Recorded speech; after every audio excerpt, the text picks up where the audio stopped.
मन के पार करो हे प्रभु श्री मन के पार करो हे।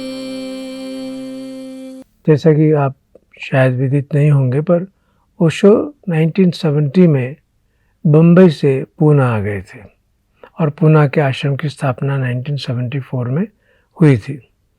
और उसके बाद अलग अलग नए नए ग्रुप्स, जिसे कहते थे ग्रुप्स कहते थे, अलग अलग इस तरह के प्रकार प्रयोग होते थे ओशो के विजन को ध्यान में रख करके।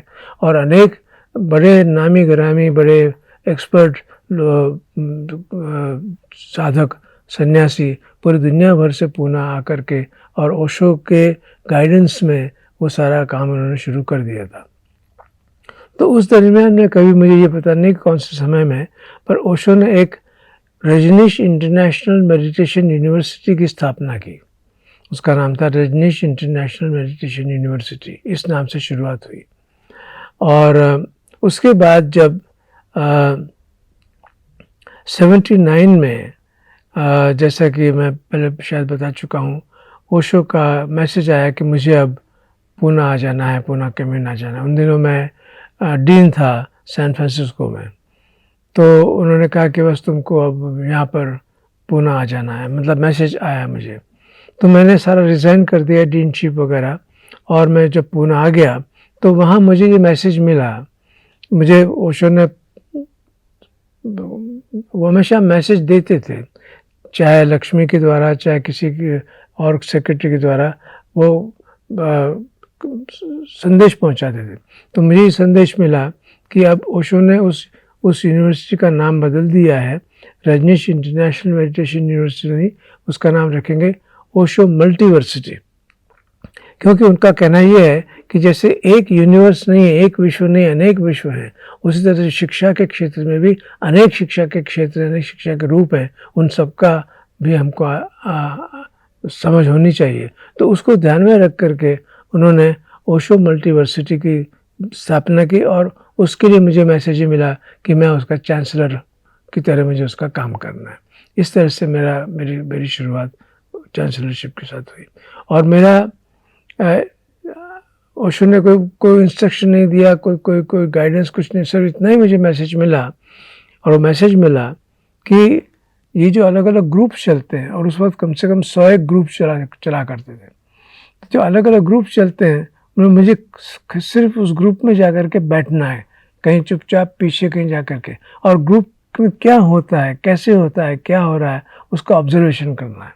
और उसके ऑब्जर्वेशन के बाद अगर कुछ मुझे लगे तो फिर मैं ओशो तक उस बात को पहुंचाऊं कि ये इस प्रकार से हो रहा है, आपका क्या गाइडेंस होगा उसके मामले में। फिर ओशो ग्रुप लीडर को बुला करके या पूरे ग्रुप को बुला करके अपना गाइडेंस दे देते। तो मेरा काम सिर्फ इतना ही था कि वहाँ बैठना, ऑब्जर्व करना, और जो ज़रूरी हो वो मैसेज अगर ज़रूरी है तो ओशो तक उसको पास ऑन कर देना।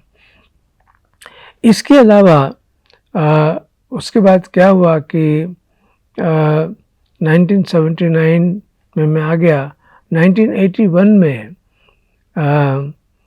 3 अनाउंसमेंट किए गए, और वो 3 अनाउंसमेंट इस तरह के थे। पहला अनाउंसमेंट तो ये था कि अब ओशो साइलेंस में जाएंगे, अब मौन में जाएंगे, अब बोलेंगे नहीं। पहला तो ये था उनका। दूसरा कि अब वो सन्यास और जो एनर्जी दर्शन देते थे वो नहीं देंगे। और तीसरा उनका संदेश ये था कि अब सन्यास और एनर्जी दर्शन देने के लिए उन्होंने 3 नाम बताए। एक तो माँ योग लक्ष्मी का नाम दिया, मेरा नाम लिया, और एक स्वामी तीर्था करके था ब्रिटिश सन्यासी, उनका नाम दिया। इस तरह के 3 लोगों को ये बताया गया कि हमें सन्यास दीक्षा देनी है, पर कोई गाइडेंस नहीं, कोई डायरेक्शन नहीं, कुछ नहीं, कैसे करना है क्या कुछ पता नहीं। सिर्फ इतना मैसेज हमको मिला। तो दूसरे दिन माँ लक्ष्मी ने मुझे ऑफिस में बुलाया और कहा कि देखो भैया, मुझे तो कम्यून का बहुत सारा काम करना पड़ता है, ट्रैवल भी बहुत करना पड़ता है, तो मुझसे तो ये काम होने वाला है नहीं, तुम्हें इसको करना। तो मैंने कहा कि जैसा आप ठीक समझे। तो मैं और स्वामी तीर्था हम लोग संन्यास दीक्षा देते थे। स्वामी तीर्था अक्सर विदेशी सन्यासियों को देते थे, मैं भारतीय मित्रों को देता था। और उसके बाद ये हुआ कि ओशो जब चले गए तो धीरे धीरे आश्रम से लोग भी जाने लगे। उसमें से स्वामी तीर्था भी वापस शायद इंग्लैंड चले गए, तो मैं ही रहा। तो फिर वो चाहे वेस्टर्न हो चाहे भारतीय मित्र हो, सबको संन्यास दीक्षा मुझे करना हुआ, क्योंकि धीरे धीरे आश्रम खाली हो रहा था और मुझे वापस लौटना ज़रूरी हो गया कि वहाँ से फिर वापस मुझे अमेरिका ही लौटना है। तो मैं सैन फ्रांसिस्को, ओकलैंड, कैलिफोर्निया में मैं आ गया और वहाँ आकर मैंने काम शुरू किया। तो उसके बाद करीब ये 81 की बात है। फिर 82 में मैं जहाँ काम कर रहा था वहाँ एक बार माँ शीला का फ़ोन आया कि उनका ये कहना था कि तुम अभी के अभी यहाँ रजनीशपुरम आ जाओ। ऑरेगन स्टेट जो था, अमेरिका पूरा देश, उसके नॉर्थ वेस्ट कॉर्नर में वहाँ पर ऑरेगन स्टेट आता है। उसके बीच में ये उन्होंने उस वक्त 64,000 एकड़ ज़मीन खरीदी थी। कम से कम 120 स्क्वायर माइल्स की ज़मीन थी वो, और उस ज़मीन पर एक घास का तिनका भी नहीं था। और वहाँ हमने 3 साल में एक शहर बसाया, पूरा बगीचा बनाया, शहर बनाया, खेती की, सब कुछ किया। एनीवे, तो वो 82 में उनका ये मैसेज आया कि तुम अभी के अभी तुम यहाँ पर अब आ जाओ। तो मैंने रिज़ाइन कर दिया अब वहाँ से। और मैं 82 में जब मैं पहुँचा तो पहुँचते ही माँ शीला कहती है कि तुम्हें भगवान से मिलना है अब कल। तो मैंने कहा बहुत खुश हूँ, मुझे तो पता ही नहीं था कि कब मिलना होगा, उनसे होगा कि नहीं होगा। तो जब मैं पहुँचा तो वो कमरे में बैठे हुए थे और मैंने जाकर के चरण स्पर्श किए तो उनका पहला वाक्य था आई मिस्ड यू, और दूसरा वाक्य था I was waiting for you. और मैं तो गदगद होकर उनके चरणों में लौट गया। परमात्मा स्वयं सद्गुरु कहें कि मैं आई मिस्ड यू और आई वॉज वेटिंग फॉर, इससे बढ़कर दूसरा सौभाग्य क्या हो सकता है। तो मैंने चरण स्पर्श किया और फिर उन्होंने कहा कि बस अब तुम यहाँ आ गए हो, now you just work here, stay here, और यहाँ का जो काम है वो करो। तो उसमें उन्होंने जो मुझे बेसिक काम जो दिया था वो यही बेसिकली था कि अनुवाद करना। तो मैं मृत्यु सिखाताओं का अनुवाद मैंने शुरू किया था वहाँ पर। और उसके अलावा अब रजनीशपुरम की जो बात चल पड़ी है तो मैं संक्षेप में बताऊँगा कि वहाँ उन दिनों जब मैं पहुँचा था कम से कम 5,000 सन्यासी वहाँ रह रहे थे, और हमने 5,000 सन्यासियों के रहने की, खाने की, हर चीज़ की व्यवस्था हमने पूरी की थी वहाँ पर। हम कम से कम 16 घंटे काम करते थे। सुबह 6 बजे से काम शुरू करते थे, रात के 8 बजे तक। बीच में 2 घंटे हमको मिलते थे, उस वक्त हम लंच लेने जाते थे और फिर ओशो को ड्राइव करने का शौक़ था तो ड्राइव पर निकलते थे। तो जब वो ड्राइव पर निकलते तो हम सड़क पर खड़े रहते, उनको प्रणाम करते, वो आगे निकल जाते, हम अपने काम पे चले जाते। तो इस तरह से 3 साल में हमने वो हमारा अपना डैम बनाया, हमने खेती की, हमने वहाँ पर हमारे पास हमारी एयरलाइन थी रजनीश। 13 एयरप्लेन थे हमारे, उसका नाम था एयर रजनीश। 50 बसें थी, क्योंकि 64,000 एकड़ ज़मीन यहाँ से वहाँ जाना हो तो पैदल कहाँ से पहुँचेंगे। तो बसें थी 50, कारें थी, ये सारा का सारा था। हमारा फायर ब्रिगेड था हमारा खुद का, और हमारी सिटी काउंसिल थी, हमारा मेयर थी वो माँ करुणा करके थी न्यूयॉर्क की, वो मेयर थी, सिटी काउंसिल थी। इस तरह से पूरा शहर 3 साल में हमने बसाया था वहाँ पर। तो उस काम में कोई बड़ा नहीं, कोई छोटा नहीं, कोई ऊंचा नहीं, कोई नीचा, सबके लिए सब साधक थे, सब मित्र थे। वहाँ कोई बड़ा छोटे का सवाल नहीं था। कोई भी काम कभी भी जो ज़रूरत हो वो आपको दे दिया जाता था, आपको करना है। आप चाहे बहुत बड़े डॉक्टर हों, लेकिन अगर मान लीजिए कि टॉयलेट साफ़ करना है और आदमी नहीं मिल रहा है अभी कोई, तो उससे कहा जाएगा भैया तुम ज़रा टॉयलेट साफ़ करके आ जाओ। तो ये नहीं कहेगा कि मैं तो डॉक्टर हूँ, टॉयलेट साफ़ नहीं कर सकता, नहीं, जो कहा गया वो करना है। कोई बैठा ऑफिस में, चलो ज़रा उठो, वहाँ किचन में सब्जी काटनी है, वहाँ कोई बैठा नहीं है सब्जी काटनी, तुम जाकर करेगा। तो एक मिलनसार, एक मित्रतापूर्ण, आनंदपूर्ण और हंसते गाते, कोई इतना सारा समय में किसी के मुंह पर शिकायत नहीं, गिला नहीं, शिकवा नहीं, थकान नहीं करे, इतना काम कर रहा हूँ, सुबह से लगा हूँ, कोई नहीं, ऑन द काउंटर जितना मिले उतना आनंद से करते चले जाएं, करते चले जाएं, करते चले जाएं। तो इस तरह से सारा और दूसरा ये था कि वहाँ पर कोई किसी की किसी चीज़ पर मालकियत नहीं थी, सबका सब जो भी था सबका था।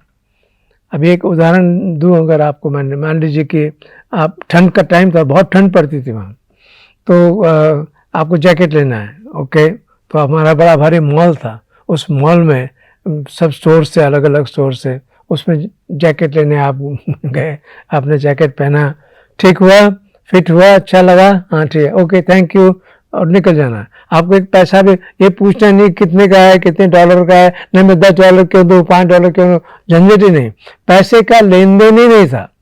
आपको भूख लगी है, आप रेस्टोरेंट में जाइए, आप ब्रेकफास्ट लीजिए, लंच लीजिए, अच्छा लगा, मज़ा आया खाने का, हाँ जी okay thank you very much, और निकल गए। कोई पैसे का लेन देन नहीं। ये पहली बार समाज का ये एक एक्सपेरिमेंट था कि जहाँ कोई पैसे का लेन देन नहीं था, किसी की पकड़ नहीं थी पैसे के ऊपर, क्योंकि पैसे का लेन देन ही नहीं था। और इसके कारण हर आदमी एक दूसरे के साथ जैसे मिलजुल करके जैसे एक दूसरे को संभाल रहा है, एक दूसरे को संभालते थे। तो कहने का आशय ये है कि वहाँ इस प्रकार से अलग अलग जितने कम, मैं समझता हूँ कम से कम 400 डिपार्टमेंट्स काम कर रहे थे वहाँ पर, 400 डिपार्टमेंट्स। और उसमें आपको शायद इस बात का आश्चर्य होगा कि सब डिपार्टमेंट्स की जो हेड होती थी वो कोई स्त्री होती थी। ओशो ने स्त्रियों को बहुत सम्मान दिया वहाँ पर, और स्त्रियों को कहा कि तुम चलाओ इसको, और पुरुष जो है उनको आकर के स्त्री की बात माननी पड़ती थी। अगर वो बिजी है, वो कहेगी अभी मैं फ्री नहीं हूँ, अभी नहीं मिल सकती, तुमको चला जाना है, तुम उसके साथ पंगा नहीं ले सकते, तुम्हें जाना है और उसकी बात माननी है, वो जैसा कहे बहुत प्यार से करती थी, ऐसा नहीं कोई जगह फसाद नहीं था।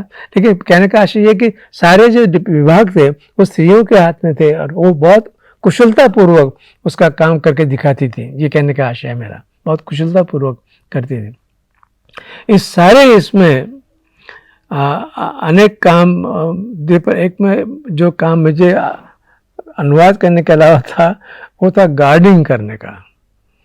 तो हमें रात भर गार्डिंग करना पड़ता था। तो क्या होता था कि जहाँ से वो हमारी सड़क शुरू होती थी रजनीशपुरम की, बहुत लंबी सड़क शुरू होती थी क्योंकि बहुत बड़ी ज़मीन थी, तो वहाँ से अलग अलग पोस्ट होते थे। उस पोस्ट पे सन्यासी होते थे, दो होते थे, एक स्वामी होता था, एक माँ होती थी, दोनों साथ में होते थे। रात भर वहाँ पर वो कौन सी गाड़ी आ रही है, कौन से कलर की है, क्या नंबर है, वो नोट करते, फिर हम कन्वे करते कम्युनिकेशन सेंटर पर कि इस प्रकार की गाड़ी जा रही है। जब पूरी निकल जाती तब हमको लगता कि चलो ठीक है, ताकि कोई खुराफात न करे यहाँ पर रुक करके ऐसा। एनीवे, तो गार्डिंग किया मैंने। और एक बार तो मुझे उन्होंने ये कहा कि वहाँ नदी थी, एक नदी जैसे बाउंड्री होती है, ऐसी नदी जैसे एक बाउंड्री बनी हुई थी। उस नदी के उस पार जो जिनके जो खेत थे वो सब हमारे शत्रु थे, वो हमें पसंद नहीं करते थे। ऑब्वियसली कोई हमको वहाँ पसंद तो नहीं करता था, क्योंकि वो तो अलग ही सारा मामला सारा। तो उस नदी में से वहाँ से कोई पार करके हमारे यहाँ आकर के हमें कुछ नुकसान न करे, इसके लिए मैं शाम को 7 बजे कार में वहाँ जा कर के बैठता नदी के किनारे, और सारी रात मैं देखता रहता कि कोई आ तो नहीं रहा है। और कम से कम 20 डिग्री टेम्परेचर, माइनस टेम्परेचर होता था, इतना स्नो होता था। और वहाँ अकेला वो इग्नाइट करके थोड़ा गाड़ी को गर्म करता था या कंबल ओढ़ करके। 3 हफ्ते तक ऐसा मैंने काम किया। उसके बाद फिर दूसरा आदमी आया। कहने का आशय ये है कि जो काम दिया जाए वो काम सब आराम से, आनंद से हम करते थे। उसके अलावा जो मुख्य बात जो रजनीशपुरम की जो मैं आपके साथ शेयर करना चाहूँगा वो ये थी कि हमारे शहर को एक इनकॉर्पोरेटेड सिटी बनाना है। मान लीजिए कि लीगली एक्सेप्टेड सिटी बनाना है, तो उसके लिए 180 अमेरिकन सिटीजन्स की सिग्नेचर चाहिए थी, पिटिशन, कि हमें इस जगह को एक सिटी बनाना है। 180। तो हमारे पास 6 तो थे, इतने सारे सन्यासी, सबके सब 180 तो अमेरिकी नहीं थे। कोई इटालियन था, कोई जर्मन था, कोई इंडियन था, कोई जापानीज था, कोई ऐसा, और कुछ अमेरिकी भी थे। तो ये 180 अमेरिकी लाए कहाँ से? तो किसी के दिमाग में एक आइडिया आया कि ये जो सड़कों पर जो लोग पड़े रहते हैं, जिन्हें हम कहेंगे कि वो तो कहते थे स्ट्रीट पीपल, सड़कों पर पड़े रहने वाले, जिसे हम कहेंगे कि भिखारी गए या इस तरह के लावारिस पड़े हुए हैं अपने सड़कों के ऊपर, अगर हम उनको ले आएँ और उनका ख्याल रखें तो वो तो सिटीज़न हैं, और अगर मान जाएं अगर कि हाँ हम साइन करेंगे ताकि ये शहर बने, तो बात बन सकती है। इस तुक्के के आधार पर मुझे और एक अमेरिका सन्यासी था, उसको हमको प्लेन में बिठा करके न्यूयॉर्क पहुँच, क्योंकि न्यूयॉर्क से लाना था पहले तो, और वैसे तो सारे अमेरिका में गई थी बसें, पर मेरी बस दूसरे नंबर की बस थी जो न्यूयॉर्क से लाना था उनको। तो वहाँ पहले सन्यासी पहुँच करके एक अपार्टमेंट ले लिया था ताकि रह सकें, और हमारा काम था कि इनको लाना वहाँ से। अब कैसे लाएं? तो हम दोनों पहुँच जाते वहाँ पर, उनसे बातचीत करते, कोई बात करता कोई बात ना करता, पड़े हुए हैं, आधे शराब के नशे में पड़े हुए हैं, आधे कुछ गाली बक रहे हैं, आधे मतलब जैसे सड़कों पर आदमी रहता है ऐसे पड़े रहते थे। तो हमने कहा ये ऐसे तो बात करेंगे नहीं यार, तो इनको कुछ तरीका होना चाहिए। तो हमने कहा कि चलो हम सैंडविच तैयार करते हैं उनके लिए, और हमको इंस्ट्रक्शन था कि जो भी आप खाना देंगे उनको, वो नॉन वेज नहीं होना चाहिए, वेजिटेरियन ही होना चाहिए। तो हमने वेजिटेरियन सैंडविचेस बनाई और कोल्ड ड्रिंक उनके लिए रखा, और इस बहाने वो आते थे, क्योंकि भूखे रहते थे बेचारा, खाना उनको मिलता नहीं था। तो उनसे फिर बातचीत होती, तो उस बातचीत में मैं उनसे कहता धीरे से कि भाई ऐसा है कि हम वहाँ पर एक शहर बना रहे हैं, और हमारा भाव है कि आप हमारे साथ चलो तो हम आपकी देख रेख रखेंगे, और अगर आपसे कुछ हो सके तो हमारी आप हेल्प कर देना वगैरह वगैरह। तो उनको बड़ा आश्चर्य हुआ, बोले कि हमको कितना खर्चा? मैंने कहा कोई खर्चा नहीं, हम आपको फ्री यहाँ से ले जाएंगे, आपको वहाँ फ्री रखेंगे, और आपको जब भी वापस लौटना होगा तो आपको फ्री लौटा देंगे। It was too good to be true जिसे कहते हैं। तो किसी ने कहा अच्छा तो ये ऑरेगन कहाँ आया, कितनी दूर है यहाँ से? तो मैंने कहा कि 3000 मील, 3000 3000 मील? अरे हम यहाँ से 3 मील नहीं जाते भैया, और तुम हमको यहाँ से 3000 मील ले जा रहे हो? उन्हें लगा कि जरूर कोई यहाँ पे चक्कर है, ये लोग पकड़ के ले जाएंगे हमको, पता नहीं हमसे कुछ काम करवाएंगे, पता नहीं क्या करेंगे। तो बेचारे बात करते करते नाराज होकर के छोड़ देते, चले जाते। अब करें क्या? और इनको लाना तो है। तो किसी ने कहा कि इनका एक दादा है, इनका जैसे कोई आप कह सकते हैं इनका लीडर काला था, मोटा सा था, वो दादा अगर कह दे कि तुम जाओ तो ये मानेंगे, उसकी बात मानते हैं। मैं कहा ठीक है भैया। तो हम उसके पास पहुंचे, बैठा हुआ था। तो मैंने उससे कहा सर हमारी इच्छा है कि ये आपके मित्र लोग हैं, इनको जरा अच्छी तरह से रहने का, खाने की व्यवस्था हो सके, इसलिए हम चाहते हैं हमारे अतिथि बन करके वो हमारे रजनीशपुरम में ऑरेगन पधारें, तो हम उनका सारा ख्याल रखें। वो पट्टा देखे नहीं आपकी तरफ, उसके हाथ में ऐसा पॉकेट वॉच था, वो ऐसा पॉकेट वॉच ऐसा करता था। आपकी तरफ नहीं देखेगा, वो पॉकेट वॉच की तरफ देखेगा और सुनेगा सारी बात। उसके बाद सुनने के बाद वो कहता है ओके मेरा एक फोटोग्राफ लो। अरे मैंने कहा फोटोग्राफ लेकर, हमको कैमरे लेके थोड़ी कोई आए थे। तो मैंने मेरे साथ जो सन्यासी को मैंने कहा जा यार, तो वो कैमरा लेके आया, वो मार्केट में भाग के गया, वहां से पोलराइड कैमरा लेके आया, हमने उसका फोटो लिया, और जब फोटो दिया तो कहता है अब मुझे $50 दो, तुमने मेरा फोटो लिया। अरे मैंने फोटो तो आपने कहा लेने के लिए, हमको कोई शौक तो नहीं था, और हमने फोटो निकाला है, ये खर्चा हमने किया, $50। तो मैंने कहा ले भाई, तो ये $50 ले भैया तू। फिर उसने पता नहीं क्या इशारा किया, क्या कहा, तो उसके जो साथी लोग थे वो तैयार हो गए। तो हमने कहा कि ठीक, गुरुवार को शाम को 5 बजे यहाँ ग्रेहाउंड बस, वहाँ बहुत बड़ी जबरदस्त बस होती है, ग्रेहाउंड बस, वो आएगी और हम 5 बजे यहाँ से हम निकलेंगे, और आप लोग तैयार होकर के यहाँ जाना। तो हम लोग जब गुरुवार आया तो 5 बजे लोग आ रहे हैं, गंदे कपड़े उनके उठा करके, बाल बिखरे हुए, मुंह से बदबू आ रही है, शराब की बहू आ रही है, गालियां बक रहे हैं। ऐसा करते करते करते वो कम से कम 50-60 आदमी वहाँ पर अंदर बस में आ गए। और एक आदमी जो था उसके पास एक पिंजरा था, पिंजरे में एक पक्षी था, वो पक्षी को लेकर के और अपना सामान लेकर के वो आकर के बैठ गया बस में। बैठ करके फिर वो पक्षी को पूछता है, हे बर्डी, बर्डी है ना, हे पक्षी, तुझे ऑरेगन जाना है? You want to go to Oregon? No, नहीं जाना। ओके चलो उतर जाते हैं। तो उतर गया। पक्षी जब उसका दोस्त कह रहा है कि नहीं जाना तो नहीं जाना, तो नहीं जाना, तो वो उतर गया। ऐसे इस तरह से हमने उसको तैयार किया, उसको हम वहाँ से शाम के 5 बजे हम वहाँ से निकले। अब सवाल ये हुआ ये कि रास्ते में पेंसिल्वेनिया स्टेट आता है न्यूयॉर्क के बाद, तो शायद बारिश हुई होगी, तो रास्ता थोड़ा सा स्लिपरी हो गया होगा, ऑयल वॉयल गिरता रहता है। तो एक किसी कार वाला हमारी बस को ओवरटेक करने की कोशिश करने लगा। उसको बचाने के सिलसिले में बस वाले ने ब्रेक लगाया होगा, थोड़ा जोर से लगाया होगा, तो पीछे वाले जो थे एक दूसरे पर गिरे और ऐसे भन्ना है वो, ऐसे नाराज हुए वो। बड़े बड़े थे, पहलवान थे, काले काले, आप कल्पना कर सकते हो। और वो आकर के उन्होंने उस ड्राइवर की गर्दन पकड़ ली वहाँ ऐसे और उसको मारने लगे।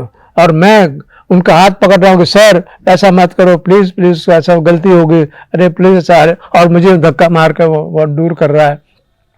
बड़ी मुश्किल से उनको वो कह रहा था, अगली बार तूने अगर ये किया तो तेरी मौत नजर आएगी तुझे, यहाँ पर इतना याद रखना। तो वो ड्राइवर से, वो ड्राइवर कांप रहा है बैठा बैठा। खैर एनीवे उनको थोड़ा सा शांत करके बिठाया और जैसे तैसे करके हम शिकागो सुबह पहुंचे। उसमें मजा ये हुआ कि कोई 12-15 ऐसे थे जिनको खाली शिकागो जाना था, हमारे साथ नहीं जाना था। वो पट्टे उतर के गायब हो गए और हम उनकी राह देख रहे हैं कि वो गए कहाँ चले गए। वो तो चले गए, उनको लगा कि ये अच्छा मुफ्त में यात्रा हो रही है, वो उठकर गायब हो गए। खैर साहब हमने अच्छा दूसरा शिकागो से दूसरा कोई तैयार ना हो, कोई ड्राइवर को बात फैल गई सारा कि इन लोगों ने ऐसा किया, उसने गला दबाया, ये हुआ वो हुआ, तो कोई ड्राइवर तैयार नहीं हो। ये इस तरह के लोग बैठे हैं अंदर, मतलब इस बात की बड़ी खबर फैली। हमने कहा भाई हम जाएंगे कैसे, इनको 50 साल लोगों को संभालेंगे कैसे, कहाँ संभाले। तो फिर मैंने फ़ोन किया रजनीशपुरम, हमारे पास 13 लॉयर्स थे, नामी गिरामी टॉप लॉयर्स थे, हमारा पूरी लीगल सिस्टम थी, पूरी लीगल क्लब था। तो उन्होंने कहा वेदांत डोंट वरी, हम व्यवस्था। उन्होंने वो ग्रेहाउंड वालों को बराबर जुलाब दिया होगा जब जो किया होगा, तो उसमें से तैयार क्यों, हमारे साथ कॉन्ट्रैक्ट था उनका, उनको लाना है ना लाना है। तो खैर वो मान गया, तो दूसरा ड्राइवर आया, वो चला गया, हमारी गाड़ी आगे बढ़ी। अब आगे जो बढ़ी तो और थोड़ा सा और आगे जाने के बाद एक आदमी खड़ा हो गया, मुझे जाना है, दरवाजा खोलो। अरे मैंने कहा तू यहाँ रास्ते में तो उतर, तुझे कहाँ उतारे, तू कहाँ जाएगा, तू रुक जा कहीं किसी जगह। नहीं मुझे जाना है, दरवाजा खोलो। तो मैंने ड्राइवर से मैंने कहा भैया कोई नज़दीक में अगर कोई स्टैंड आता हो तो मैं इसको उतार दें। तो वहाँ पर पहुँचे, वहाँ पर, और उसको शाम हो गई थी। तो उसका जो मैनेजर था वो नेचुरली सो गया था, तो हमने उसको उठाया, तो वो गालियाँ देता हुआ, ऐसी भयंकर जोर जोर से गालियाँ देता उठा उससे। हमने कहा भैया तू गालियाँ दे चाहे जो भी कुछ कर, तो इस आदमी को यहाँ खाली रात भर सोने दे, ये इसका टिकट का पैसा है, इसे कल न्यूयॉर्क भेज देना तुझे, और कुछ नहीं करना है। उसको हमने किया। अब हम फिर आगे बढ़े तो अब ये देखिए, ये पूरा रास्ता 3000 मील का 4 दिन और 3 रातें मैं ऐसा बैठा हूँ वहाँ पर अपनी सीट पर, झपका मेरा एक झपकी लिए बिना 4 दिन और 3 रात में ऐसा बैठा हूँ, क्योंकि किस्मत ये लोग क्या कर बैठे उसका कोई भरोसा नहीं था। और बीच में उन्होंने हमको धमकी दी थी कि हमको आप बार बार आप ये वेजिटेरियन खाना खिलाते हो, हमें और कुछ खाना है। हमने कहा कि नहीं, खाना तो आपको वेजिटेरियन ही मिलेगा, जो हमारे पास सैंडविच। अब कोई भी आदमी पागल हो जाए, ब्रेकफास्ट में सैंडविच, लंच में सैंडविच, डिनर में सैंडविच, 3 दिन तक 4 दिन तक सैंडविच खाना, तो नेचुरली तो हमने कहा अभी ठीक है रुक जाइए, अगले बस स्टैंड में उतरेंगे तब सारी व्यवस्था करते हैं। एनीवे तो उस आदमी को ड्रॉप किया और फिर थोड़ा सा आइडाहो स्टेट आता है, वहाँ पर हम रुके। सुबह का टाइम था तो एक रेस्टोरेंट खुला था, तो मैं गया, तो मैंने कहा भाई इन लोगों को तुम जरा, उसने देखा, उसे अरे ये तो वही बस चल रही है, सब जगह बात फैली हुई थी, तो उसे मना कर दिया। मैंने कहा तू दुगने पैसे ले, लेकिन इनको जो खाना है वो खिला भैया, तू इनको खिला। तो फिर वो दुगने पैसे में मान गया हो। तो उसको उनको मतलब वेजिटेरियन के अलावा जो भी कुछ खाना था वो सारा का सारा उससे खिलाया। उसमें मेरे पैसे ख़त्म हो गए, सारे पैसे उसको दे दिए। तो मैंने फिर फ़ोन किया आश्रम में, तो उसने किसी लॉयर ने कहा डोंट वरी वेदांत, तो अगले स्टॉप पर हमको मिल, हम तुझे सारे पैसे दे देंगे, अभी तुझे जितने देने उतने दे डाल, हम आते हैं तुझे मिलने के लिए, हम पैसे लेके आते हैं। ऐसा करके उनको खिलाया, फिर उनको बस में बिठाया, और आखिर में जब हम पोर्टलैंड पहुँचे, रजनीशपुरम से पहले जो रुकना होता है, वहाँ जाकर के जब मैंने सन्यासियों को देखा तो मुझे देवदूत से लगे सब सब। मुझे ऐसे लगे से आसमान से उतरे, क्योंकि इन लोगों की शक्लें देख देख करके, गालियाँ सुन सुन करके, इनकी सारी हालतें देख करके मैं आप कल्पना कर सकते हो। तो मैंने उनको जाकर खूब गले मिला, मैं उनको, उन सन्यासियों को, और बोले वेदांत डोंट वरी, हम पैसे लेके आए हैं तो चिंता न कर। मैंने कहा ठीक है। और इस तरह से करके फिर अंत में हमारी आखिरी जर्नी में सबको बिठा करके हम फिर रजनीशपुरम ले आए। फिर रजनीशपुरम के साधकों की साधना शुरू हुई, फिर उनको उतारो, उनके कपड़े निकालो, उनको नए कपड़े दो, उनको नहाने को ले जाओ, उनको धुलवाओ, ये करो वो करो, ऐसा करके सारी एक बहुत बड़ा एक्सपेरिमेंट था। ओशो ने हमको ये सिखाया कि तुम सन्यासियों को तो बड़े प्यार से मिल सकते हो कि वो सन्यासी है, लेकिन ऐसे किसी स्ट्रेंजर को जिसको तुमने जिंदगी में कभी देखा, उसके साथ तुम कैसे पेश आते हो। और ये तो ऐसे ही लोग थे बेचारे, उनके साथ तुम कैसे पेश आते हो। और आपको मैं बताऊं, वो लोग इतने अभिभूत हो गए थे हमारे प्रेम से, बहुत ही आनंदित हुए वो। और उनको फिर उनको जाने का मन ही नहीं हुआ वहाँ से, उनको यही। और वो पढ़े लिखे तो थे नहीं, लेकिन उनको काम तो करना था, तो कोई खेत में काम कर रहा है, कोई गैराज में काम कर रहा है, ऐसा कर किसी न किसी तरह से, लेकिन सबके साथ प्रेम से हिल मिल गए थे हम। हमें कभी ऐसा फर्क पता ही नहीं चला कि ये अलग है, स्ट्रीट से आए हैं वैसे। और फिर भी उसमें से 15 हम लोग कुल मिला करके अमेरिका में और बसेस भी आई, 3000 इस तरह के स्ट्रीट पीपल लेके आए थे।